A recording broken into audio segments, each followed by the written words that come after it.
FM rainbow Puduvai 102.8 கேட்டுக்கொண்டிருக்கும் நேயர்கள் அனைவருக்கும் இனியதொரு மதிய வணக்கம். இந்நிகழ்ச்சி ஹலோ டாக்டர் நிகழ்ச்சியில் நான் ஆர்ஜே சிந்து.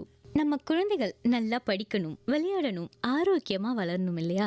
அதற்கு கண் பார்வை ரொம்ப முக்கியம். ஆனா இப்போ mobile phones, online classes, gaming எல்லாம் அதிகமாயிட்டே இருக்கும்போது கண் பிரச்சனைகளும் கூட அதிகமாயிட்டே தான் இருக்கு.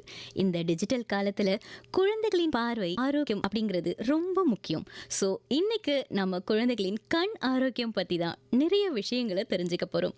இதை பற்றி நம்ம தெளிவா தெரிஞ்சுக்கிறதுக்காக இன்னைக்கு நம்ம கூட இணைஞ்சிருக்காங்க புதுச்சேரி ஜிப்மர் கண் மருத்துவத்துறையின் பேராசிரியர் டாக்டர் நிருபமா கஸ்தூரி அவர்கள். உங்களை நமது நிலையத்தின் சார்பாக வெல்கம் பண்ணலாம். வணக்கம் டாக்டர். வணக்கம். இந்த ஷோவில் எனக்கு கலந்துருக்கிறதுக்கு ரொம்ப சந்தோஷம். நேயர்களே, குழந்தைகளுக்கு ஏற்படும் கண் பிரச்சனைகள் மற்றும் சிகிச்சைகள் குறித்த உங்களுடைய சந்தேகங்களை நீங்கள் எங்களுக்கு கால் பண்ணி கேட்கலாம். நீங்கள் கால் பண்ண வேண்டிய எண்கள் 227176 227523. நீங்கள் வெளியூர் நேராக இருந்தீங்க அப்படின்னா 0413 அப்படிங்கிற இந்த கோட் நம்பரையும் சேர்த்து டயல் பண்ணுங்க.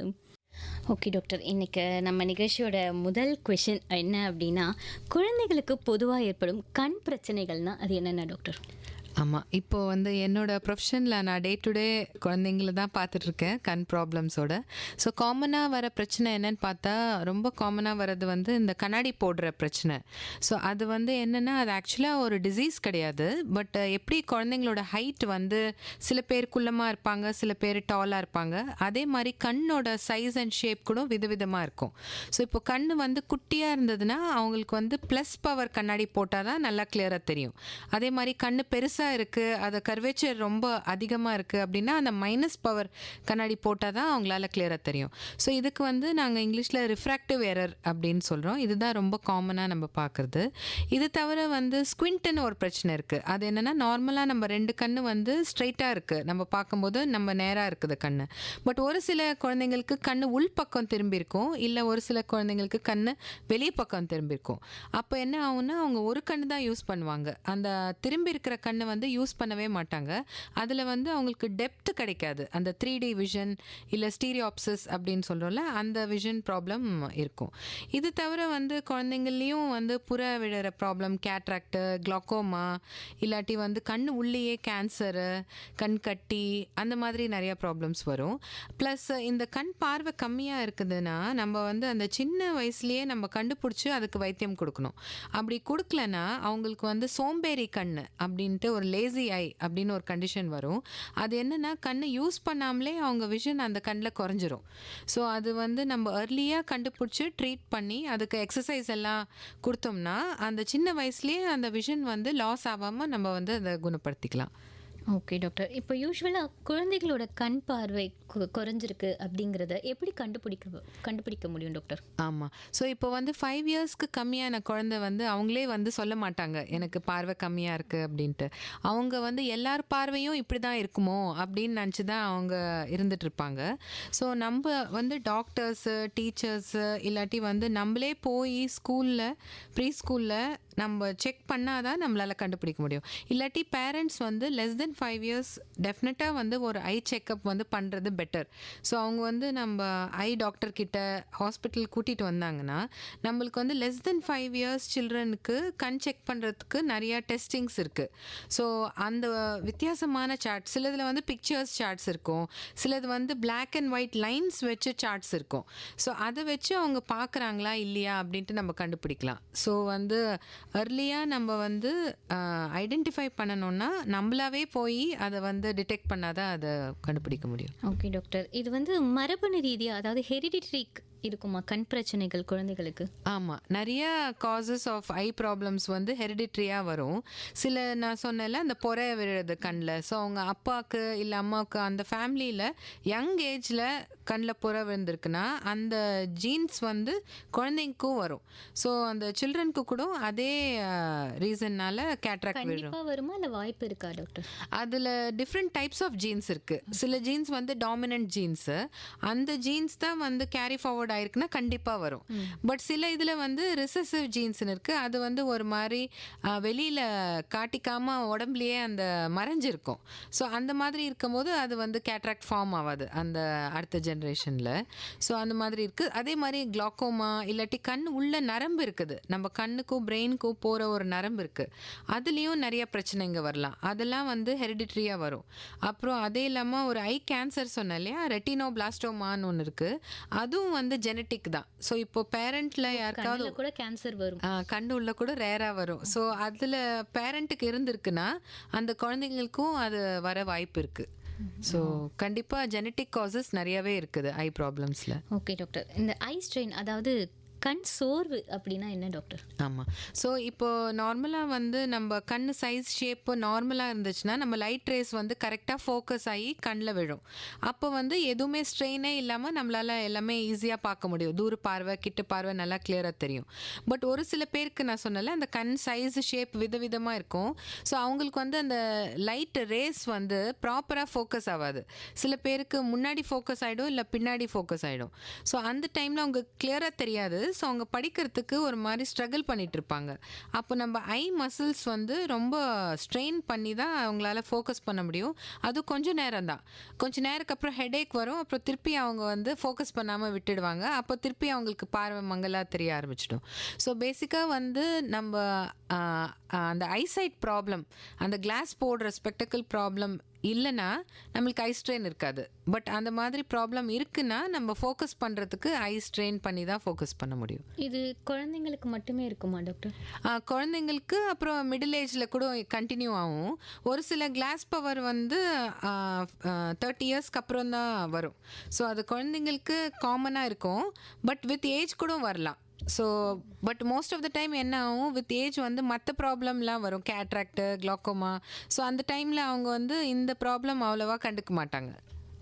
Okay doctor, welcome back to the show. இன்னைக்கு ஹலோ டாக்டர் நிகழ்ச்சியில் குழந்தைகளுக்கு ஏற்படும் கண் பிரச்சனைகள் மற்றும் சிகிச்சைகள் குறித்து விளக்கம் கொடுத்துட்டு இருக்காங்க புதுச்சேரி ஜிப்மர் கண் மருத்துவத்துறையின் பேராசிரியர் டாக்டர் நிருபமா கஸ்தூரி அவர்கள்.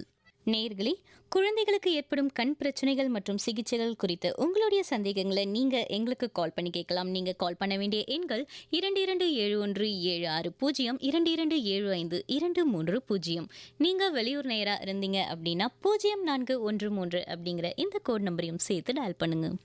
டாக்டர், இப்போ நம்ம தொடர்ந்து பேசிட்டு இருந்த மாதிரி கண் சோர்வு அப்படின்னு சொல்லிட்டு இருந்தீங்க. இது வந்து இதுக்கும் மரபணு ரீதியாக வர்றதுக்கு வாய்ப்பு இருக்கா டாக்டர்? கண் சோர்வுன்னா அந்த ஐ ஸ்ட்ரெயின் சொல்கிறீங்கல்ல. ஸோ அது ஹெரிடிட்ரியாக இருக்குமா? இல்லை அது வந்து யூஸ்வலாக ஹெரிடிட்ரியாக இருக்காது. பட் அந்த கிளாஸ் பவர் போடுறாங்கல்ல குழந்தைங்க, அதில் வந்து மைனஸ் பவர் வந்து நம்ம மயோப்பியான்னு சொல்கிறோம். அதில் நிறையா ஜெனட்டிக் ரீசன்ஸ் இருக்கலாம். ஸோ அப்பாவுக்கு அம்மாவுக்கு அந்த மைனஸ் பவர் கண்ணாடி போடுறாங்கன்னா குழந்தைக்கு கூட அது வரும். ஓகே டாக்டர், இந்த கண் சோர்வின் ஆரம்ப அறிகுறிகள் அதாவது சிம்டம்ஸ் என்ன டாக்டர்? இந்த மாதிரி கண் சோர்வு வருது, என் கண்ணு டயர்டாக தான் இருக்குது அப்படிங்கிறது குழந்தைங்கள பார்த்து பேரண்ட்ஸ் எப்படி தெரிஞ்சுப்பாங்க? ஆமாம். ஸோ சில குழந்தைங்க வந்து டிவி எல்லாம் பார்க்கும்போது கிட்ட நின்று போய் பார்ப்பாங்க. ஸோ நிறைய பேரண்ட்ஸ் வந்து திட்டுவாங்க, ஏன் நீ கிட்ட போய் பார்க்குற, தூரமாக உட்காந்து பாரு அப்படின்ட்டு. பட் ஆனால் அவங்களுக்கு தூரத்துலேருந்து தெரியல அப்படின்னு யோசிக்க மாட்டாங்க.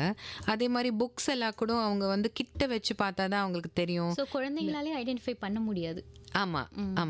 அப்புறம் வந்து நம்ம இந்த டேப்லெட்டு அந்த மாதிரி மொபைல் ஃபோனில் பார்க்கும்போது அவங்க அதை ஜூம் பண்ணி பார்ப்பாங்க. ஸோ பேசிக்காக அவங்க வந்து அதை என்லார்ஜ் பண்ணும்போது தான் அவங்களால அதை பார்க்க முடியும். ஸோ இல்லாட்டி சம்டைம்ஸ் ஸ்கூலில் டீச்சர் என்ன சொல்லுவாங்க, அவங்க கண்ணை வந்து ஸ்குவீஸ் பண்ணி இப்படி சின்னதாக்கி பார்க்குறாங்க அப்படின்ட்டு. ஸோ அது கூட அதே மாதிரி தான். அவங்க கொஞ்சம் அந்த மாதிரி ஸ்குவீஸ் பண்ணும்போது அவங்களுக்கு ரேஸ் வந்து கொஞ்சம் பெட்டராக ஃபோக்கஸ் ஆகும். ஸோ அது அந்த மாதிரி சில இது வச்சு கூட நம்ம ஐடென்டிஃபை பண்ணலாம். ஓகே டாக்டர், இப்போ வந்து கண் வந்து அடிக்கடி ரெட்டிஷ் ஆகிடும், அந்த மாதிரி சிவப்பாக ஆகிடும். அது எப்போதெல்லாம் எதனாலலாம் ஆகும்? அதால் என்ன ஆபத்து டாக்டர்? ஆமாம். ஸோ மோஸ்ட் காமன் காஸ் இந்த ரெட் ஐ வரத்துக்கு வந்து நம்ம வந்து அந்த மெட்ராஸ் ஐன்னு சொல்கிறோம். அது வந்து கன்ஜங்டிவைட்டிஸ்.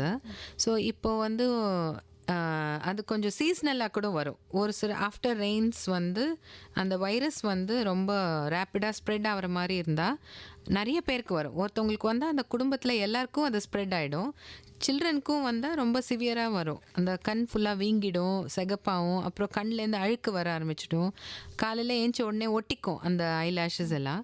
ஸோ அதெல்லாம் வந்து இந்த மெட்ராஸ் ஐ. ஸோ அதுக்கு வந்து நம்ம கரெக்டான சொட்டு மருந்து போட்டு ஒரு 1 வீக் ட்ரீட்மெண்ட் கொடுத்தா அது சரியாயிடும். பட் அது தவிர வந்து கண்ணில் அலர்ஜி கூட ஆகலாம். ஸோ சில போலன்ஸு இல்லை அலர்ஜன்ஸ் வந்து கண்ணில் பட்டுச்சுன்னா அவங்க கண்ணை கசக்கிட்டே இருப்பாங்க, ரப் பண்ணிகிட்டே இருப்பாங்க, அப்புறம் கண்லேருந்து வெள்ளையாக டிஸ்சார்ஜ் வரும். ஸோ அது வந்து அலர்ஜிக்கான ரீசன் அது. பட் அது தவிர சம்டைம்ஸ் வந்து கண் உள்ளேயே ஏதாவது பிரச்சனை இருக்குது, கண்ணில் ப்ரெஷர் அதிகமாக இருக்குது, இல்லை கண்ணில் வந்து இன்ஃப்ளமேஷன், அது வந்து நாங்கள் யூவிஐட்டிஸ்ன்னு ஒரு கண்டிஷன் இருக்குது. அது கண் உள்ளேயே நம்ம கண்ணை எதிர்த்து ஒரு மாதிரியான ரெஸ்பான்ஸ், இம்யூன் ரெஸ்பான்ஸ், அந்த மாதிரி கண்டிஷன்ஸில் கூட கண் ரெட் ஆகிடும். ஸோ ஆக்சுவலாக இதெல்லாமே டிடெக்ட் பண்ணுறதுக்கு கரெக்டாக கண்ணு டாக்டர்கிட்ட கூட்டிகிட்டு போகணும். ஸோ எப்போவுமே வந்து செல்ஃப் ட்ரீட்மெண்ட் பண்ணாமல் ப்ராப்பராக ஐ டாக்டர்கிட்ட கூட்டிகிட்டு போய் செக் பண்ணி கரெக்டான ட்ரீட்மெண்ட் எடுக்கிறது ரொம்ப முக்கியம். Okay doctor. கண் தொற்று, அதாவது ஐ இன்ஃபெக்ஷன், அது வந்து என்ன ரீசனால் வருது டாக்டர்? அதோட குழந்தைங்களுக்கு அலர்ஜி, யூஸ்வலாக பெரியவங்களை விட குழந்தைங்களுக்கு அலர்ஜி ரொம்ப அதிகமாக நடக்குது. இதுக்கான ரீசன் என்ன டாக்டர்? ஸோ நான் ஃபஸ்ட்டு சொன்னது அந்த மெட்ராஸ் ஐ வந்து அதை பரவும். முன்னாடி ஒரு காலர் வந்திருக்காங்க, பேசலாம் டாக்டர். ஓகே. ஹலோ, வணக்கம். வணக்கம். வணக்கம், சொல்லுங்கள், யார் எங்கேருந்து பேசுகிறீங்க? நான் பாலன் பூச்சேரியிலேருந்து பேசுகிறேங்க. சார், உங்களோட சந்தேகங்களை டாக்டர் கிட்ட கேளுங்க. டாக்டர், சொல்லுங்கள் சார். நான் வந்து எனக்கு வயது 77. ஓகே. நான் சொல்லலாங்களா? சொல்லுங்க. நான் வந்து 2 கண்ணு வந்து கான்ட்ராக்ட் இது ஆப்ரேஷன் பண்ணிட்டேன். ஆமாம் ஆமாம். அப்போ சின்ன எழுத்துக்கு கண்ணாடி கொடுத்தாங்க, படிச்சுட்டு இருக்கிறேன். கரெக்ட். இப்போ பெரிய, அதாவது எட்டத்துல இருக்கிறத படிக்கிறது கொஞ்சம் கஷ்டமா இருக்கு. அப்படியா?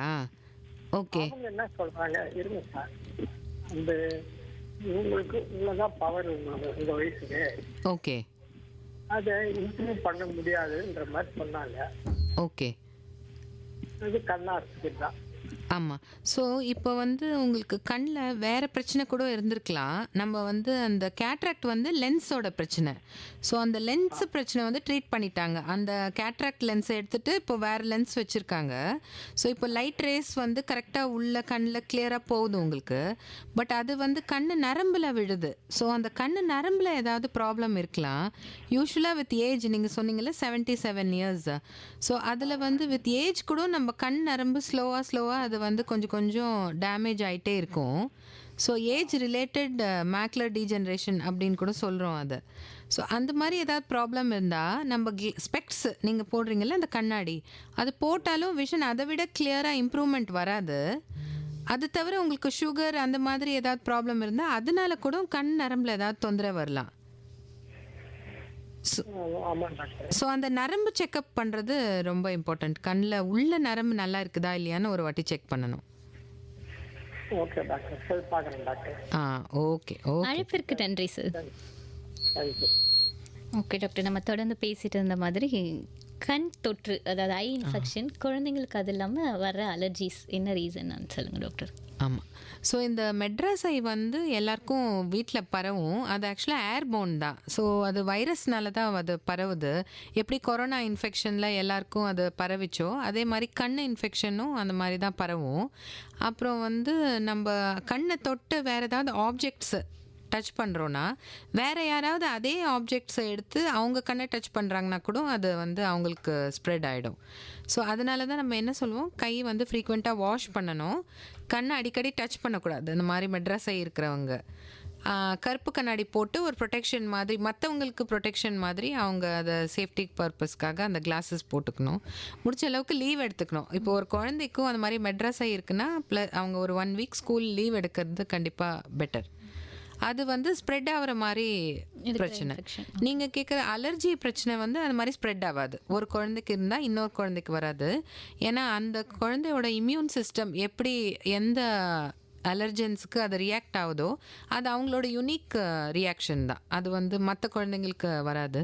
ஒரு சில குழந்தைங்களுக்கு வந்து ஆஸ்மா நோய் இருக்கும், இல்லை வந்து ஸ்கின்லேயே அலர்ஜி இருக்கும். அந்த மாதிரி இருக்கிற குழந்தைங்களுக்கு கண்ணில் அலர்ஜி வர்றது இன்னும் கொஞ்சம் காமன் ப்ராப்ளம். ப்ளஸ் சில்ட்ரனோட இம்யூன் சிஸ்டம் வந்து ரொம்ப ஆக்டிவாக இருக்கும். நம்ம வயசாக ஆக நம்ம இம்யூனிட்டி கொஞ்சம் கொஞ்சமாக குறைஞ்சிட்டே இருக்கும். அதனால தான் நீங்கள் பார்த்தீங்கன்னா இந்த இம்யூன் கன்ஜங்டிவைட்டிஸ் வந்து குழந்தைங்களில் மோர் காமன் பெரியவங்களை விட. ஓகே டாக்டர், இப்போ வந்து இரவு நேரத்தில் வந்து பார்க்க சிரமப்படுறாங்க இல்லையா, இது வந்து என்ன வகையான குறைபாடு டாக்டர்? ஆமாம். ஸோ இதுக்கு பேர் வந்து நைட் பிளைண்ட்னஸ். ஸோ இதுக்கு வந்து நிறைய காரணங்கள் இருக்குது. பட் காமனாக நம்ம அதுவும் ஒரு குழந்தையில இருக்குது அப்படின்னா அது விட்டமின் ஏ டெஃபிஷியன்சியாக கூட இருக்கும். ஸோ இப்போ நிறைய அதாவது மாலைக்கண் நோய் அதுவா இது? ஆமாம். ஓகே. ஸோ இப்போ அதுக்கு வந்து அவங்க நிறையா வந்து கேரட்டு, அப்புறம் வந்து milk, green leafy vegetables, papaya, அப்புறம் முட்டை, ஃபிஷ்ஷு, அது மாதிரி எல்லாம் நிறையா எடுத்தாங்கன்னா அவங்களுக்கு விட்டமின் ஏ வந்து சஃபிஷியண்ட்டாக இருக்கும். ஸோ அப்போ வந்து நம்ம கண்ணு உள்ளே வந்து சில ஃபோட்டோ ரிசெப்டர்ஸ் இருக்குது, அதுக்கு வந்து அந்த விட்டமின் ஏ தேவை. ஸோ அது இல்லைன்னா அவங்களுக்கு வந்து நைட்டில் வந்து சரியாக தெரியாது. ஸோ அதுதான் ஃபஸ்ட்டு சிம்டம். அதுக்கப்புறம் கண்ணில் கூட ட்ரைனஸ் எல்லாம் வரும், கண் ரெட் ஆகும், கருவிடியில் கொஞ்சம் டேமேஜ் எல்லாம் வரும். அது வந்து இன்னும் ரொம்ப சீவியராக இருக்கும்போது தான் அந்த மாதிரி தெரியும் நம்மளுக்கு. பட் ஆரம்ப ஸ்டேஜில் அந்த நைட் பிளைண்ட்னஸ் தான் அது வரும். அது தவிர நீங்கள் ஜெனட்டிக்காக சொன்னீங்கல்ல, அந்த மாதிரி வர பிரச்சனை கூட ஒன்று இருக்குது, ரெட்டினைட்டிஸ் பிக்மெண்டோசான்னு சொல்லிட்டு. அதுவும் வந்து ஃபேமிலியில் அது வந்து இருக்கிற ஒரு ப்ராப்ளம், ஜெனட்டிக்காக வர ப்ராப்ளம். அவங்களுக்கு டேயில் கொஞ்சம் நல்லா கிளியராக தெரியும், பட் நைட்டில் வந்து தடுமாறிட்டு இருப்பாங்க. அதுக்கு ஆக்சுவலாக எதுவும் ட்ரீட்மெண்ட்டே கிடையாது. ஸோ அது வந்து ஜஸ்ட்டு நம்ம ரீஅஷ்யூர் பண்ணி வேறு ஏதாவது லோ விஷன் எய்ட்ஸ் கொடுத்து கொஞ்சம் அவங்க விஷனை இம்ப்ரூவ் பண்ணிக்கலாம். ஓகே டாக்டர், இது வந்து எக்ஸப்ட் ஹெரிடிட்டி புதுசாக வருது அப்படின்னா ஆரம்ப காலத்திலே பார்த்துட்டோம்னா அதை நம்மளால் க்யூர் பண்ண முடியுமா? ஆமாம். ஸோ இப்போ நான் சொன்னேன்ல அந்த கண்ணாடி போடுற பிரச்சனை, அது வந்து ரொம்ப சிம்பிள். அவங்களுக்கு என்ன கிளாஸ் பவர் இருக்குதுன்னு நம்ம செக் பண்ணிவிட்டு கண்ணாடி கொடுத்தாலே அவங்க விஷன் நல்லா இம்ப்ரூவ் ஆகிடும். ஸ்குவின்ட்டும் வந்து கண்டிப்பாக அது வந்து சர்ஜரி பண்ணி நம்ம ஐஸை வந்து ஸ்ட்ரைட் பண்ணிடலாம். இப்போ நிறைய பேர் என்ன நினைக்கிறாங்க, கண் வந்து மாறு கண் இருந்தால் அது ஒரு லக்கி சைனு, அதனால் அவங்க வந்து அதை சர்ஜரி பண்ண வேண்டாம், அப்படியே இருந்துட்டோம் அப்படின்னு விட்டுடுறாங்க. பட் அப்படியே விட்டுட்டோம்னா அந்த எந்த கண் வந்து மாறு கண் வருதோ அதில் வந்து விஷன் வந்து கொஞ்சம் கொஞ்சமாக குறைஞ்சிட்டு அப்புறமா ஃப்யூச்சரில் வந்து நம்ம திருப்பி ஆப்ரேஷன் பண்ணாலும் அந்த விஷன் வராது. ஏன்னா உங்களுக்கு அதுக்குள்ளே அந்த சோம்பேறி கண் வளர்ந்துருக்கும். ஸோ அதனால் எவ்வளோ சீக்கிரமாக நம்மளால் வந்து அந்த ஸ்குவிண்ட்டுக்கு ஆப்ரேஷன் பண்ணி அதை சரி பண்ண முடியுதோ அவ்வளோக்கு அவ்வளோ அது பெட்டர். அதே மாதிரி குளாக்கோமா இல்லை அந்த பொறை விழுற பிரச்சனை எல்லாத்துக்குமே வந்து க்யூர் இருக்குது. இந்த ஹெரிடிட்ரி ப்ராப்ளம்ஸ், நர்வ் ப்ராப்ளம்ஸ்க்கு தான் வந்து யூஸ்வலாக ட்ரீட்மெண்ட் இருக்காது. பட் கண்ணில் ஃப்ரண்ட் பார்ட்டில் இருக்கிற பிரச்சனை எல்லாமே நம்ம ட்ரீட் பண்ணிக்கலாம். ஓகே டாக்டர், ஒரு காலர் வந்திருக்காங்க, நம்ம பேசிடலாம். ஹலோ, வணக்கம். வணக்கம் மேடம், ராஜகோபால் வெள்ளியனூர்லேருந்து பேசுகிறேன். ராஜகோபால் சார், உங்களோட சந்தேகங்களை டாக்டர் கிட்ட கேளுங்க. வணக்கம் டாக்டர். வணக்கம் சார். கண் நரம்புகள் பாதிக்கப்பட்டு ட்ரீட்மெண்ட் பண்ண முடியும்? அப்படி பண்ணா மறுபடியும் பார்வை வருது வாய்ப்பு உண்டா டாக்டர்? ஆமாம், ஆக்சுவலாக அந்த கண் நரம்பு தான் வந்து ரொம்ப சென்சிட்டிவ். நம்ம கண்ணுக்கும் பிரெயினுக்கும் போகிற அந்த நரம்பு இருக்குல்ல, ஒரு வாட்டி அதில் ஏதாவது டேமேஜ் வந்துடுச்சுன்னா அதை திருப்பி வந்து குணப்படுத்த முடியாது. ஏன்னா இது வந்து வேறு ஏதாவது கருவிடியில் பிரச்சனை இருந்தால் நம்ம வந்து யாராவது கண்ணு தானம் பண்ணால் அவங்களோட கருவிடியை எடுத்து நம்ம ஆப்ரேஷன் பண்ணி மாற்றிக்கலாம். கண்ணு உள்ள லென்ஸ் பிரச்சனை இருந்தால் கூட நம்ம லென்ஸ் ஆப்ரேஷன் பண்ணி வேறு லென்ஸ் வச்சுக்கலாம். பட் இந்த நரம்பு சொல்கிறீங்கல்ல, அது வந்து நம்ம வேறு ஒருத்தவங்கள கண்ணு நரம்பு எடுத்து நம்மளுக்கு வைக்க முடியாது. ஸோ அது ஒரு வாட்டி டேமேஜ் ஆகிடுச்சுன்னா அது திருப்பி வந்து நம்ம ஊசி மருந்து போட்டாலோ இல்லை வேறு ஏதாவது மாத்திரை கொடுத்தாலோ அது வந்து சரிப்படுத்த முடியாது. நிறைய காரணங்கள் இருக்குது கண்ணு நரம்பு பாதிக்கிறதுக்கு. ஸோ ஒன்று வந்து நம்ம கண் ப்ரெஷர் அதிகமாகிடுச்சுன்னா குளாக்கோமான்னு சொல்கிறோம் இல்லையா, அதில் கூட கண்ணு நரம்பு பாதிச்சிடும். ஒரு சில டைம் வந்து அடிபட்டா ரோட் டிராஃபிக் ஆக்சிடெண்ட்லலாம் அவங்களுக்கு வந்து கண்ணில் அடிப்படும் போது அந்த நரம்பு தான் அடிப்படும். அப்போது வந்து போன பார்வை வந்து திருப்பி வராது. சில டைம் வந்து பிரெயினில் ஏதாவது கட்டி இருக்கும், அந்த டியூமர்ஸ், அது கூட கண்ணு நரம்பு வந்து அழுத்தும், அப்போ கூட அந்த நரம்பு டேமேஜ் ஆகிடும். இல்லாட்டி வேறு ஏதாவது நம்மளுக்கு சுகர் இருக்குது உடம்புல, அதில் வந்து டயபெட்டிக் ரெட்டினோபத்தின்னு சொல்கிறோம், அதுவும் கண் நரம்பு பாதிக்கும். ஸோ அந்த மாதிரி நிறைய காரணங்கள் இருக்குது. அந்த நரம்பு டேமேஜ் ஆயிடுச்சுன்னா தான் அதை சரி பண்ண முடியாது. அப்படிதான் டாக்டர் பண்ணும்போது இப்படிதான் சொன்னாங்க டாக்டர், நரம்பு பாதிக்கப்பட்டிருக்குது, ஓகே, கியூர் பண்ணுறது கொஞ்சம் கஷ்டம் தான் அப்படின்னு சொன்னாங்க நீங்கள் சொன்ன மாதிரியே. ஓகே. இருந்தாலும் நீங்கள் வந்து ஒரு வாட்டி இங்கே ஜிப்மரில் கூட நீங்கள் வந்து காட்டுங்க, நம்ம பார்க்கலாம் எவ்வளோ பெஸ்ட்டாக உங்களுக்கு இருக்கிற பார்வை ஏதாவது கொஞ்சம் இம்ப்ரூவ் பண்ண முடிஞ்சால் நம்ம கண்டிப்பாக அதுக்கு ட்ரீட்மெண்ட் ட்ரை பண்ணலாம். சிப்பன்ல இருக்கீங்களா? ஆமாம்மா. ஜிப்மர். வார்டு நம்பர் என்ன டாக்டர்? நீங்கள் கண்ணு ஓபிடி 71 நம்பரில் நீங்கள் வந்து காட்டலாம். Thank you doctor. Okay, thank you. அழைப்பிற்கு நன்றி சார். நன்றி madam. Welcome back to the show. நீங்கள் கேட்டுட்டு இருக்கிற இந்த நிகழ்ச்சி ஹலோ டாக்டர். இன்னைக்கு ஹலோ டாக்டர் நிகழ்ச்சியில் குழந்தைகளுக்கு ஏற்படும் கண் பிரச்சனைகள் மற்றும் சிகிச்சைகள் குறித்து விளக்கம் கொடுத்துட்டு இருக்காங்க புதுச்சேரி ஜிப்மர் கண் மருத்துவமனையின் பேராசிரியர் டாக்டர் நிருபமா கஸ்தூரி அவர்கள். டாக்டர், நம்ம நெக்ஸ்ட் வந்து கலர் பிளைண்ட்னஸ், அது நிறங்கள் சரியாக சில குழந்தைங்களால பார்க்க முடியாது. இதை எப்படி கண்டுபிடிப்பாங்க பேரண்ட்டாக இருக்கிறவங்க? ஆமாம். ஸோ நிறைய வாட்டி என்ன ஆகும், அதுவும் வந்து ஜெனட்டிக் ரீசன்னால தான் இந்த பிரச்சனை வரும். அதுக்கு வந்து நம்ம கஞ்சனைட்டல் கலர் பிளைண்ட்னஸ்ன்னு சொல்லணும். அவங்க பிறக்கும் போதே அவங்களுக்கு வந்து அந்த கலர்ஸ் வந்து டிஃப்ரெண்ட்டாக கண்டுபிடிக்க முடியாது. அதுலேயே வந்து நிறைய டைப்ஸ் இருக்குது. ஸோ சிலதில் வந்து மைல்டு டைப்பில் வந்து கண்டுபிடிக்கவே முடியாது. அவங்களுக்கு வந்து பெருசாக வர வரைக்கும் அவங்களுக்கு தெரியவே தெரியாது அவங்களுக்கு அந்த மாதிரி ஒரு பிரச்சனை இருக்குதுன்னு சொல்லிட்டு.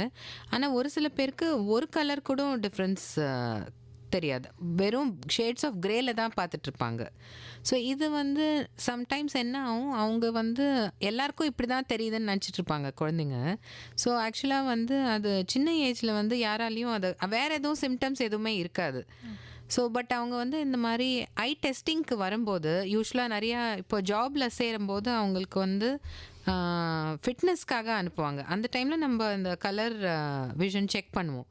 அப்போ தான் ஃபஸ்ட் டைமே அவங்களுக்கு லைஃப்பில் வந்து இந்த மாதிரி ஒரு ப்ராப்ளம் இருக்குது அப்படின்னு கண்டுபிடிக்க முடியும். ஸோ இதனால் ஆக்சுவலாக அவங்க விஷனில் எதுவும் ப்ராப்ளம் இருக்காது, ஏன்னா பார்வையெல்லாம் நல்லா தான் இருக்கும். ஸோ இப்போது சில ஜாப்ஸ்க்கு வந்து அவங்க கலர்ஸ் வந்து டிஃப்ரென்ஷியேட் பண்ணுறது ரொம்ப முக்கியம். எஸ்பெஷலாக வந்து டிரைவர்ஸு இல்லை பைலட்ஸு இல்லை வந்து ஆர்மி அந்த மாதிரி ஜாப்ஸில் வந்து கலர் விஷன் டெஃபிஷியண்ட்டாக இருந்தால் அவங்க வந்து ரிஜெக்ட் பண்ணிடுவாங்க. பட் காமனாக வந்து நம்ம டே டு டே லைஃப்பில் பண்ணுற ஜாப்ஸ்க்கு வந்து கலர் விஷன் வந்து 100% இருக்கணும்னு அவசியம் கிடையாது. ஸோ அவங்களால அந்த கலர் விஷன் ப்ராப்ளம் இருந்தால் கூட அவங்களோட நார்மல் லைஃப் அவங்க வந்து லிவ் பண்ணிக்கலாம். ஓகே டாக்டர், இப்போ ஒரு காலர் வந்திருக்காங்க, பேசிடலாம். ஹலோ, வணக்கம். வணக்கம் மேம், நான் வேலூர் மாவட்டம் கட்படையில் இருந்து சந்திரசேகர் பேசுறேன் மேம். சந்திரசேகர் சார், உங்களோட சந்தேகங்களை டாக்டர் கிட்ட கேளுங்க. டாக்டர், எனக்கு 2 கேள்விகள் இருக்கு. குழந்தைகளுக்கு இந்த சைட் ப்ராப்ளம் அப்படிங்கிறது இருக்கு. ஆமா. அது வந்து கண்ணாடி போடல அப்படின்னா இந்த பவர் வந்து ஜாஸ்தியா இன்க்ரீஸ் ஆகிறதுக்கு வாய்ப்பு இருக்கு அப்படின்னு சொல்றாங்க. சர்டன் லிமிட்டுக்கு அப்புறமா பாத்தீங்கன்னா 18 20 அந்த ஏஜ்க்கு அப்புறமா பொதுவா பவர்ல சேஞ்சஸ் இருக்காது அப்படின்னு சொல்றாங்க.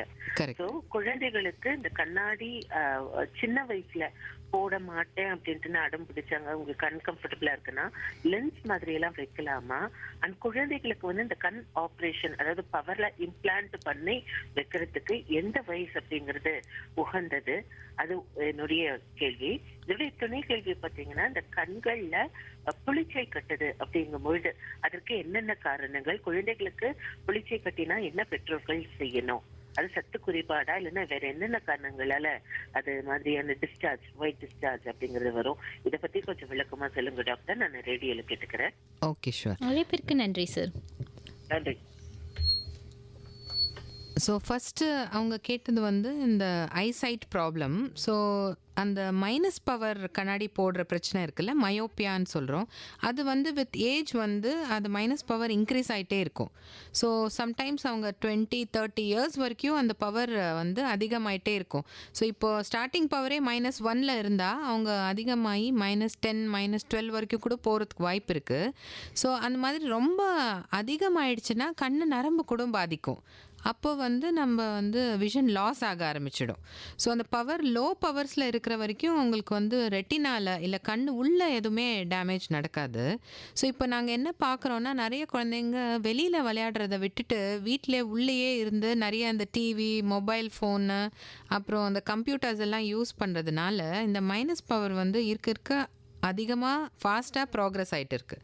ஸோ ஆக்சுவலாக வந்து எல்லோரும் என்ன ரெக்கமெண்ட் பண்ணுறாங்கன்னா, ஒரு டேயில் அட்லீஸ்ட் அவங்க 2 hours ஆகுது வெளியில் சன்லைட்டில் விளையாடணும். ஸோ கண்டிப்பாக ஸ்கூல்ஸில் கூட பிடி பீரியட் வந்து என்கரேஜ் பண்ணணும். டீச்சர்ஸ் வந்து அவுட்டோர் ஆக்டிவிட்டீஸு, ஸ்விம்மிங், அப்புறம் கேம்ஸு, ஸ்போர்ட்ஸு இதெல்லாம் வந்து என்கரேஜ் பண்ணால் ஆக்சுவலாக அந்த ஐசைட் ப்ராப்ளம்க்கும் அது வந்து ஒரு நல்ல விஷயம் அது. அப்புறம் வந்து நீங்கள் சர்ஜரி கேட்டது வந்து யூஸ்வலாக நாங்கள் சைல்ட்ஹுட்டில் வந்து அதை வந்து அட்வைஸ் பண்ண மாட்டோம். ஏன்னா கண் வந்து வளர்ந்துட்டே இருக்குது. ஸோ நம்ம அந்த டைமில் நம்ம லென்ஸ் ஆப்ரேஷன் பண்ணி ஏதாவது லென்ஸ் மாற்றிட்டோம்னா கூட அந்த பவர் சேஞ்ச் ஆகிடும்.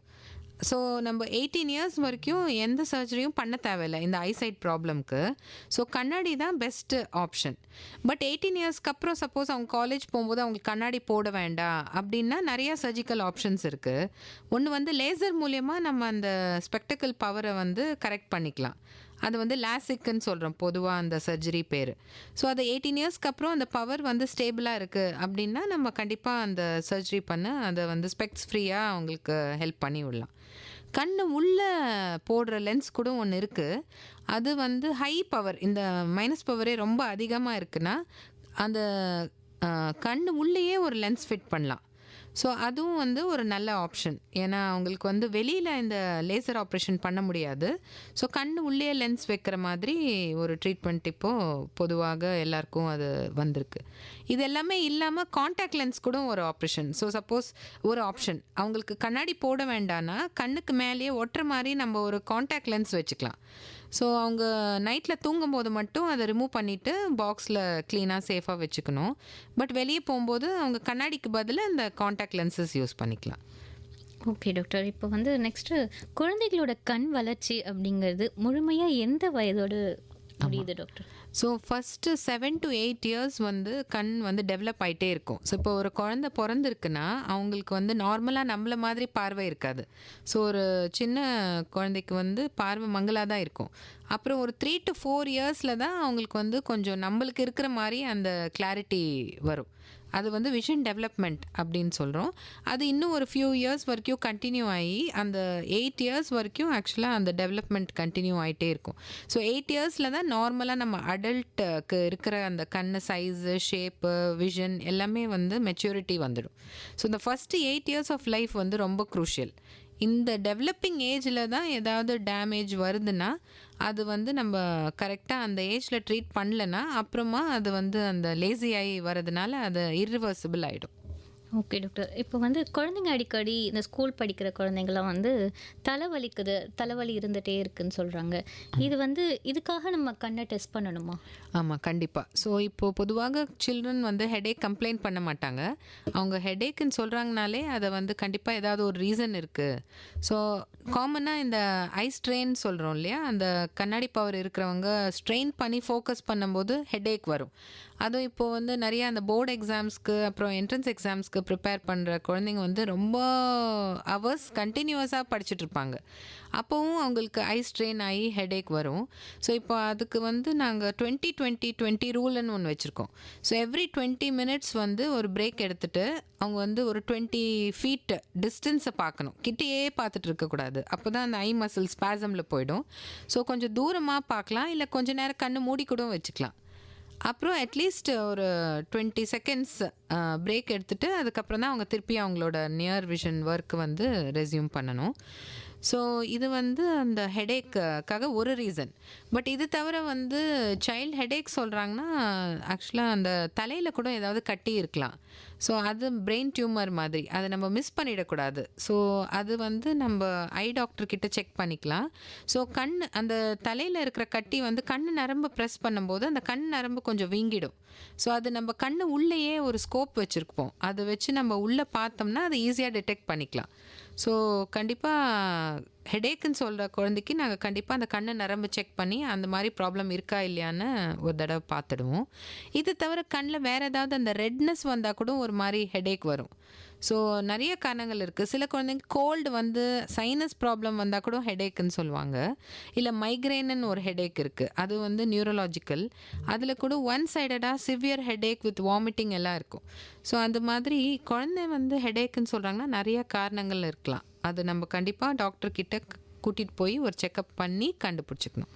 Okay doctor. இப்போ அந்த குழந்தைங்களுக்கு கண்ணில் தூசியோ இல்லை வேறு ஏதாவது ஃபாரின் ஆப்ஜெக்ட்ஸோ ஆயிடுச்சுன்னா அது ஃபஸ்ட்டு அந்த ஃபஸ்ட் எய்ட் என்ன பண்ணணும்? ஆமாம். டாக்டர் கிட்ட வர்றதுக்கு முன்னாடி பேரண்ட்ஸ் வந்து என்ன பண்ணணும் அப்படின்னு சொல்லுங்க டாக்டர். ஆமாம். இப்போ வந்து கண்ணில் டஸ்ட் விழுந்துச்சுன்னா ஆக்சுவலாக பயப்படவே வேண்டாம். நார்மலாக நம்ம குழந்தைய வந்து ஒரு 2-3 டைம்ஸ் பிளிங்க் பண்ண சொல்லிக்கலாம். அவங்க நல்லா பிளிங்க் பண்ணாலே நம்ம கண்ணிலேயே நிறையா தண்ணி இருக்குது, அந்த டியர்ஸ்ன்னு சொல்லுவோம் இல்லையா. ஸோ அதுவும் ஏதாவது இந்த மாதிரி ஃபாரின் பார்ட்டிகல்ஸ் கண்ணில் விழுதுன்னா ரிஃப்ளெக்ஸாகவே நிறையா டியர்ஸ் அதிகமாக வர ஆரம்பிச்சிடும். அதிலே வந்து வாஷ் அவுட் ஆகிடும், அந்த டஸ்ட் பார்ட்டிகல்ஸ் எல்லாம் கிளியர் அவுட் ஆகிடும். ஸோ ஒன்றும் ப்ராப்ளம் இல்லை. பட் பெரிய ஃபாரின் பாடி, அதுவும் இந்த மெட்டாலிக் ஃபாரின் பாடி, சம்டைம் அந்த வெல்டிங் எல்லாம் பண்ணிகிட்டு இருப்பாங்க, அவங்க கிட்ட போனோம்னா அந்த ஸ்பார்க் வந்து போய் கண்ணில் ஒட்டிக்கும். ஸோ அந்த மாதிரி ஃபாரின் பாடி வந்து நம்ம கண்ணு டாக்டர் கிட்ட கூட்டிகிட்டு போய் அந்த ஒரு மைக்ரோஸ்கோப் வழியாக தான் அதை நீடில் வச்சு தான் அதை ரிமூவ் பண்ண முடியும். ஸோ அது வந்து நெக்லெக்ட் பண்ண முடியாது. அந்த மாதிரி ஃபாரின் பாடி விழுந்தால் அவங்களுக்கு கண் வந்து செகப்பாயிடும், தண்ணி வர ஆரம்பிச்சிடும், கண் வலிக்கும்னு சொல்லுவாங்க. அப்புறம் கொஞ்சம் பார்வையும் மங்கலாயிடும். அதனால் அந்த டைமில் கண்டிப்பாக நீங்கள் வந்து ஹாஸ்பிட்டல் கூட்டிகிட்டு போய் தான் அதை வந்து ரிமூவ் பண்ண முடியும். ஓகே டாக்டர், ஒரு காலர் வந்திருக்காங்க, பேசிடலாம். ஹலோ, வணக்கம். வணக்கம் மேடம். அரியான்புரத்துலேருந்து கணேசன் பேசுகிறேன் மேடம். கணேசன் சார், உங்களோட சந்தேகங்களை டாக்டர் கிட்ட கேளுங்க. நன்றி மேடம். வணக்கம் டாக்டர். சொல்லுங்கள் சார். வணக்கம். முக்கியமானது ஒன்று மேடம், என்னுடைய ஸ்டூடெண்ட் ஒருத்தனுக்கு ஒரு கண் வந்து நல்லா தெரியும் மேடம், ஒரு கண் வந்து தெரியாது. ஓகே. அந்த உட்குழிவாக தான் இருக்கும். நான் கேட்டேன், நீ வந்து ஐ டொனேட் பண்ணி டிரான்ஸ்பிளான்ட் பண்ணிடக்கூடாதா அப்படின்னு கேட்டதுக்கு அதுக்கு முடியாதாம்மா. அதாவது ஆப்டிக் நர்வ்ஸ் வந்து ஒர்க் பண்ணல அப்படின்ட்டு. நான் என்ன சொல்றேன் மேடம், இப்போ ஒரு ஐ வைக்கும் போது அந்த ஐல இருந்து மூளைக்கு பிரெயினுக்கு போற அந்த ஆப்டிக் நர்வ்ஸ், அதையும் நாம வந்து சர்ஜரி மூலமா அதையும் மாற்ற முடியாதா மேடம்? ஆமாம், அது பண்ண முடியாது. ஏன்னா நம்ம வந்து அந்த நரம்பு வந்து கட் பண்ணும்போது அதோட லைஃபே வந்து கட் ஆகிடும். அதுக்கப்புறம் அதை திருப்பி உயிர் கொடுக்க முடியாது அந்த நரம்புக்கு. ஸோ அதனால இல்லை மேடம், கால் கட் ஆனாக்கா காலோட சேர்ந்து நரம்பு கட் ஆகல மேடம், அந்த சமயத்தில் அது சரியாயிடுது மாதிரி. ஆமாம், அது என்ன பண்ணுறாங்கன்னா அது வித்தின் ஃபியூ ஹவர்ஸில் தான் உடனே அதை சர்ஜரி பண்ணுறாங்க. அந்த டிரான்ஸ்பிளான்ட்டை பண்ணும்போது அந்த நர்வ்ஸு, அந்த பிளட் வெசல்ஸ் எல்லாமே வந்து திருப்பி சூச்சரிங் பண்ணி அதை வந்து சேர்த்து விடுறாங்க. அது வந்து கொஞ்சம் பெருசாகவும் இருக்கும் அந்த நரம்பும் அந்த பிளட் வெசல்ஸ். ஆனால் நம்ம கண்ணுக்கு போகிறதுல வந்து நம்ம அந்த மாதிரி ஆமாம், அதை பண்ணி திருப்பி ஜாயின் பண்ணி அதை வந்து உயிர் கொடுக்க முடியாது. இது வரைக்கும் அந்த மாதிரி எங்கேயுமே அந்த வசதி வந்ததே கிடையாது. அப்படின்னா ஒன்ஸ் வந்து ஒருத்தர் ஐசைட் போயிடுதுன்னா அவருக்கு இயர் லாங் வந்து லைஃப் லாங் வந்து ஒரு ஐசைட் போனது தானே மேடம், வேற? ஆமாம், இந்த அதுவும் அந்த நரம்பு சம்பந்தமான நீங்கள் சொல்கிறீங்கல்ல, அந்த ஆப்டிக் நர்வ், அந்த ஆப்டிக் நர்வ்னால கண் பார்வை போயிடுச்சுன்னா அது வந்து நம்ம எதுவும் செய்ய முடியாது. ஸோ வேறு அவங்களுக்கு வந்து பார்வை இல்லைன்னா நம்மளுக்கு ஹெல்ப் பண்ணி நிறையா ரிஹாபிலிட்டேஷன் பண்ணி கொடுக்கலாம். அது குழந்தைங்களுக்கு வந்து ஒரு சென்சேஷன் போயிடுச்சுன்னா மற்ற சென்சேஷன் இன்னும் நல்லா ஷார்ப்பாக டெவலப் ஆகும். ஓகே டாக்டர், இப்போ வந்து குழந்தைங்களுக்கு எந்த வயசில் கண் பரிசோதனை அப்படிங்கிறத செய்யணும் டாக்டர்? ஆமாம், ஸோ இப்போ வந்து குழந்தைங்க பிறக்கும்போது கண்டிப்பாக அங்கே இருக்கிற டாக்டர்ஸே ஒரு தடவை செக் பண்ணிவிடுவாங்க. குழந்தை டாக்டர் வந்து ஃபுல்லாக ஜென்ரல் செக்கப் பார்த்துட்டு எதுவுமே அனாமலிஸ் இல்லை, பிறக்கும் போதே எதுவுமே கண்ணில் ப்ராப்ளம் இல்லைன்னு ஒரு வாட்டி செக் பண்ணிவிடுவாங்க. அதுக்கப்புறம் குழந்தை வளரும்போது ஃபஸ்ட்டு 5 இயர்ஸ் ரொம்ப முக்கியம். அந்த டைமில் தான் நிறையா கண் ப்ராப்ளம்ஸ் மிஸ் ஆகிடும். ஸோ எல்லா பேரண்ட்ஸ்க்கும் நான் வந்து கேட்டுக்கிறேன், அவங்க 5 இயர்ஸ்க்கு முன்னாடி ஒரு ருட்டீன் செக்கப் வந்து ஐ டாக்டர்கிட்ட இல்லை குழந்தை டாக்டர்கிட்ட கூட ஒரு வாட்டி வந்து காமிச்சிக்கலாம். அதுக்கப்புறம் 5 இயர்ஸ்க்கு அப்புறம் ஸ்கூல்லையே நிறைய வாட்டி நாங்கள் வந்து ஐ டாக்டர்ஸு வந்து ஸ்க்ரீன் பண்ணுவாங்க, ஸ்கூல் ஸ்க்ரீனிங். அதில் கூட நம்ம கண்டுபிடிச்சிக்கலாம். குழந்தைங்களுக்கு ஏதாவது ப்ராப்ளம் இருந்தால் நம்ம பேரண்ட்ஸ்க்கு இன்ஃபார்ம் பண்ணிக்கலாம். அப்புறம் கொஞ்சம் பெருசான குழந்தைங்க அவங்களே வந்து கம்ப்ளைண்ட் கிளியராக சொல்லுவாங்க. அவங்களுக்கு சரியாக தெரியல, இல்லை ஹெடேக் இருக்குது, இல்லை வந்து கண்ணில் வலி இருக்குது, இல்லை அலர்ஜி இருக்குன்னா அவங்களே சொல்லுவாங்க. அந்த டைமில் அவங்களே வந்து செக் பண்ணிக்கலாம். பட் லெஸ் தென் 5 இயர்ஸ் கண்டிப்பாக ஒரு ஐ டெஸ்ட்டு பண்ணி தான் ஆகணும். ஓகே டாக்டர், இந்த ப்ரீடம் குழந்தைங்க இருக்காங்க இல்லையா, அவங்களுக்கு கண் பிரச்சனை அதிகமாக வருமா? ஆமாம், இப்போ நாங்கள் நிறைய பார்க்குறோம். ஏன்னா இப்போ வந்து நியோனேட்டல் கேர் வந்து இம்ப்ரூவ் ஆக ஆக அந்த ப்ரீடம் பேபிஸ் நிறையா சர்வைவ் ஆகுறாங்க. ஸோ அவங்களுக்கு வந்து கண் நரம்பில் ரெட்டினோபதி, அது வந்து ரெட்டினோபதி ஆஃப் ப்ரீமெச்சூரிட்டி அப்படின்னு சொல்லிட்டு ஒரு கண்டிஷன் வருது. அதுலேயும் வந்து அந்த ரத்த ஓட்டம் சரியாக இல்லாமல் இருக்கிறதுனால அந்த இரத்த குழாய் வந்து ரொம்ப அப்நார்மலாக பரவும். அப்போ வந்து அதை வெடித்து கண் உள்ளேயே ப்ளீடிங் ஆகிறதுக்கு வாய்ப்பு இருக்குது. ஸோ அதுவும் நிறையா வாட்டி மிஸ் ஆகிடும். ஏன்னா குழந்தை வந்து தூங்கிட்டே இருக்கும்போது யாருமே கண்ணில் பிரச்சனை இருக்குன்னு கண்டுபிடிக்க மாட்டாங்க. ஸோ அப்புறமா குழந்தை வளரும்போது தான் செக் பண்ணும்போது அவங்க குழந்தைக்கு வந்து சுத்தமாக பார்வை இல்லாத மாதிரி இருக்கும். ஸோ இப்போ என்ன பண்ணுறாங்க, எல்லா NICU அந்த ப்ரீடம் பேபிஸ் இருக்கிற இடத்துல அந்த டாக்டர்ஸ் வந்து ஐ டாக்டருக்கு வந்து ஒரு ரெஃபரன்ஸ் கொடுக்குறாங்க. அப்போ நாங்கள் ஐ டாக்டர்ஸ் போய் ஒரு செக்கப் பண்ணிடுறோம், அந்த மாதிரி பேபிஸ்க்கு கண்ணில் எதுவும் ப்ராப்ளம் இருக்கா இல்லையான்ட்டு. ஸோ அந்த மாதிரி ரெட்டினோபதி ஆஃப் ப்ரீமெச்சூரிட்டி இருக்குன்னா நம்ம கண்ணில் வந்து லேசர் பண்ணலாம். ஸோ அந்த லேசர் பண்ணால் அந்த ரத்த குழாய் வந்து அப்நார்மலாக பரவாமல் இருக்கும். ஸோ நம்ம வந்து இந்த விஷன் லாஸ் வந்து தடுக்கலாம். ஓகே டாக்டர், இப்போ வந்து விஷுவல் மெமரி இந்த டெஃபிஷியன்சி பற்றி சொல்லுங்கள் டாக்டர். ஆமாம், இதை எப்படி கண்டுபிடிக்கிறது? அப்படின்னா என்ன விஷுவல் மெமரி என்ன அதை எப்படி நம்ம கண்டுபிடிக்கிறது இந்த ப்ராப்ளம்? ஆமாம். ஸோ பேசிக்காக வந்து இப்போது நிறையா திங்ஸ் வந்து நம்ம ஞாபகம் வச்சுக்கிறோம்னா அதுக்கு வந்து கண் பார்வையில் அது பார்த்து புரிஞ்சுக்கிட்டு தான் ஞாபகம் வச்சுக்கிறோம். ஸோ அது வந்து ஃபோட்டோகிராஃபிக் மெமரின்னு கூட சொல்கிறோம். இப்போ நம்ம புக்ஸு கூட படிக்கும்போது சில பிக்சர்ஸ் எல்லாம் ஒரு வாட்டி பார்த்தா அது அப்படியே அது மைண்டில் வந்து நம்மளுக்கு வந்து மெமரியாக ஃபார்ம் ஆகும். ஸோ அதுக்கு வந்து நம்பர் 1 வந்து கண் பார்வை நல்லாயிருக்கும், நல்லா இருக்கணும். அப்போ தான் அதை ப்ராப்பராக ரெகக்னைஸ் பண்ண முடியும். ரெண்டாவது வந்து நம்மளோட இன்டெலிஜென்ஸு இருக்கணும். ஸோ குழந்தைங்க வந்து நார்மல் இன்டெலிஜென்ஸ் இருக்கிற குழந்தைங்களுக்கு வந்து அந்த விஷுவல் மெமரி நல்லா இருக்கும். ஒரு சில குழந்தைங்க வந்து இப்போது அந்த டெலிவரி டைமில் அவங்களுக்கு வந்து அந்த பிறக்கும்போது மூச்சு திணறல் ஆகுது. அப்போது வந்து அந்த பிரெயின் டேமேஜ் ஆகுது. ஸோ என்ன ஆகுதுன்னா பிறக்கும்போதே அவங்களோட வந்து இன்டெலிஜென்ஸ் வந்து கொஞ்சம் லோவாக இருக்குது. ஸோ அந்த டைமில் கண் எல்லாமே நல்லா இருக்கும். அவங்களுக்கு கண்ணில் நம்ம செக் பண்ணும்போது எதுவுமே டிஃபெக்ட் இருக்காது, ஆனாலும் பார்வை வந்து கம்மியாக இருக்கும். அதுக்கு இன்னொரு பேர் வந்து செரெப்ரல் விஷுவல் இம்பேர்மெண்ட். ஸோ அது வந்து அந்த பிறக்கும்போது அந்த பிரெயினுக்கு வந்து கரெக்டாக ஆக்சிஜன் போகாமல் இருக்கிறதுனால அந்த பிரெயின் தான் சரியாக வளராமல் இருக்குது.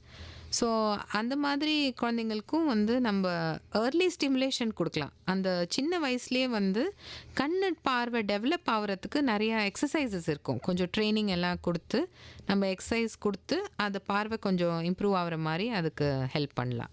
ஓகே டாக்டர், இப்போது குழந்தைங்களுக்கு இந்த கண் அறுவை சிகிச்சை எப்போ வந்து நெசசிட்டியாக இருக்குது டாக்டர்? இந்த ட்ரீட்மெண்ட் சர்ஜரி. சர்ஜரி. ஸோ குழந்தைங்களுக்கு வந்து ஒன்று வந்து அந்த கண்ணில் அந்த பொறை விழுதில்ல, அந்த கேட்ராக்ட் அந்த மாதிரி இருக்கும்போது இமீடியட்டாக நம்ம அந்த கேட்ராக்ட் சர்ஜரி பண்ணி வேறு லென்ஸ் வச்சா அவங்களுக்கு ஃபுல் பார்வை கிடச்சிடும். ஸோ அது ஒரு சர்ஜரி. இன்னொன்று வந்து அந்த ஸ்குவிண்ட், கண் வந்து மாறு கண் இருக்குது அப்படின்னா அது நம்ம கண்ணுக்கு வெளியில் தான் ஆப்ரேஷன் பண்ணுவோம். அந்த ஐ மசில்ஸ் இருக்கும், இந்த கண் வந்து உள்ளே திரும்புகிற மசில் இருக்கும், கண் வெளி பக்கம் திரும்புகிற மசில் இருக்கும். ஸோ ஒரு பக்கம் நம்ம டைட் பண்ணுவோம், இன்னொரு பக்கம் லூஸ் பண்ணுவோம். அப்போது அந்த சாயலாக இருக்கிற கண் வந்து நல்லா ஸ்ட்ரைட்டாக நார்மல் பொசிஷனுக்கு கொண்டு வந்துடலாம். அதுவும் ரொம்ப சிம்பிளான சர்ஜரி, நம்ம ஈஸியாகவே பண்ணலாம். அப்புறம் குளோக்கோமா இருக்குது, கண் ப்ரெஷர் அதிகமாக இருக்குது அப்படின்னா அந்த ப்ரெஷர் குறைக்கிறதுக்கு தனியாக ஆப்ரேஷன் இருக்குது.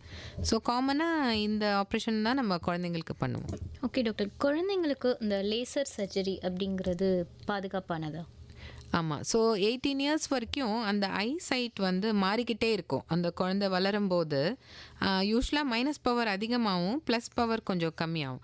ஸோ நம்ம அந்த குழந்தைங்களுக்கு வந்து அந்த லேசர் ஆப்ரேஷன் வந்து அட்வைஸ் பண்ண மாட்டோம். ஏன்னா நம்ம பண்ணாலும் அந்த பவர் திருப்பி மாறிடும். அப்போது 2வது வாட்டி பண்ணுற மாதிரி இருக்கும்.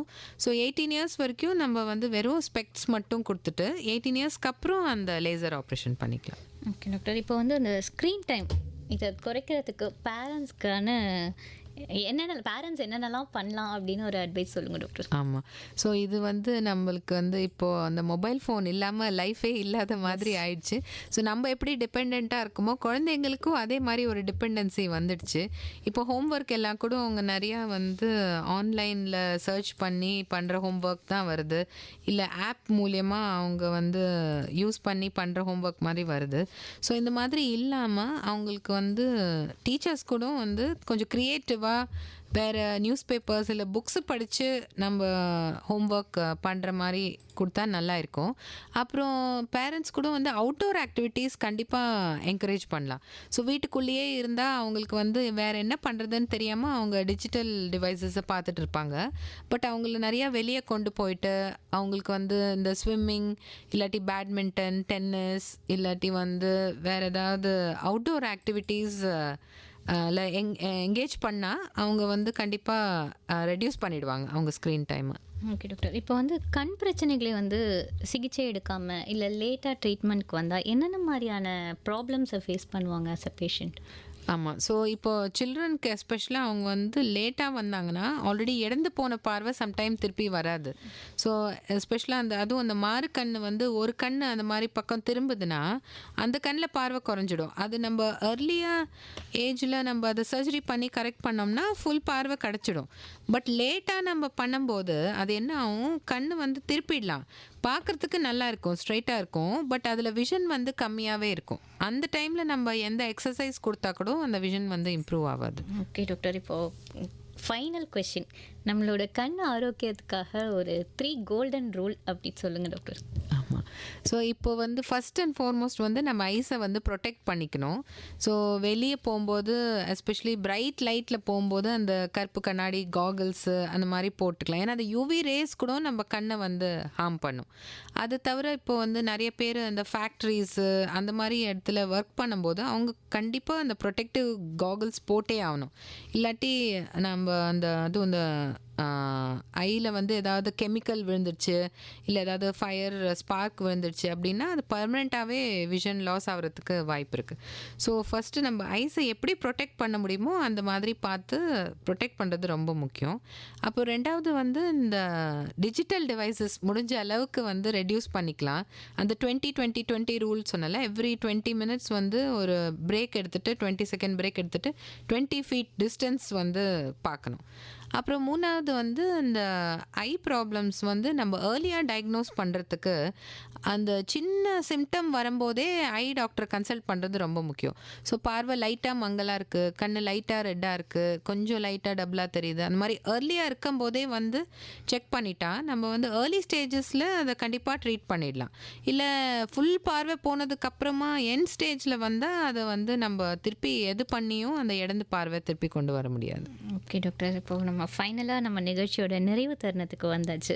இன்றைக்கு குழந்தைகளுக்கு ஏற்படும் கண் பிரச்சனைகள் மற்றும் சிகிச்சைகள் பற்றி நிறைய விஷயங்களை ரொம்ப விளக்கமாக சொன்னீங்க டாக்டர். அது மட்டும் இல்லாமல் நம்ம நேயர்கள் கேட்ட சந்தேகங்களுக்கும் ரொம்ப தெளிவாக விளக்கம் கொடுத்தீங்க. கண்டிப்பாக இன்னைய நிகழ்ச்சி நம்ம நேயர்கள் எல்லாருக்கும் ரொம்ப பயனுள்ளதாக இருந்திருக்கும் அப்படின்னு நினைக்கிறேன். ஸோ நமது நிலையத்தின் சார்பாகவும் நேயர்கள் சார்பாகவும் நன்றி டாக்டர். நன்றி. தேங்க்யூ.